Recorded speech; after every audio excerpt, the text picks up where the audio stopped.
نبی علیہ الصلوۃ والسلام معبد کے پاس آئے اور معبد کے پاس آنے کے بعد آپ نے سوال کیا، یا معبد من غرس ھذا النخل، اے معبد یہ درخت جو لگا ہوا ہے کس نے لگایا ہے بھائی؟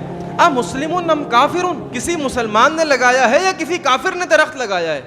معبد کہنے لگی بل مسلمون، اللہ کے رسول ایک مسلمان نے درخت لگایا ہے یہ۔ اب نبی علیہ الصلوۃ والسلام کے تاریخی جملے سنیے گا ذرا، یہ ایسے جملے ہیں کہ ہر مسلمان کو اپنے کان کھڑے کر کے سننے چاہیے۔ آپ نے فرمایا فلا یغرس المسلم غرسا فیأکل منہ انسان ولا دابۃ ولا طیر، اگر کوئی انسان کوئی درخت لگاتا ہے، کوئی پودا لگاتا ہے، اور پودا لگانے کے بعد کوئی بھی شخص اس سے استفادہ کرے، کوئی فائدہ حاصل کرے، ولا دابۃ،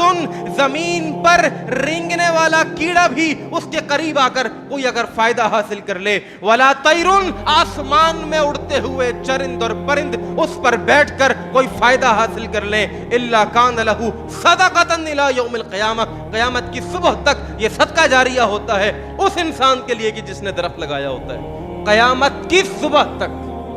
ہزاروں سال تک آپ کے لیے صدقہ جاریہ کا سامان ہے۔ آپ کب پیدا ہوئے، کب اس دنیا سے گئے، اس 30 25 20 50 60 70 سال کی زندگی میں آپ نے جتنے بھی درخت لگائے ہوں گے، قیامت کی صبح تک وہ آپ کے لیے صدقہ جاریہ ہوں گے انشاءاللہ۔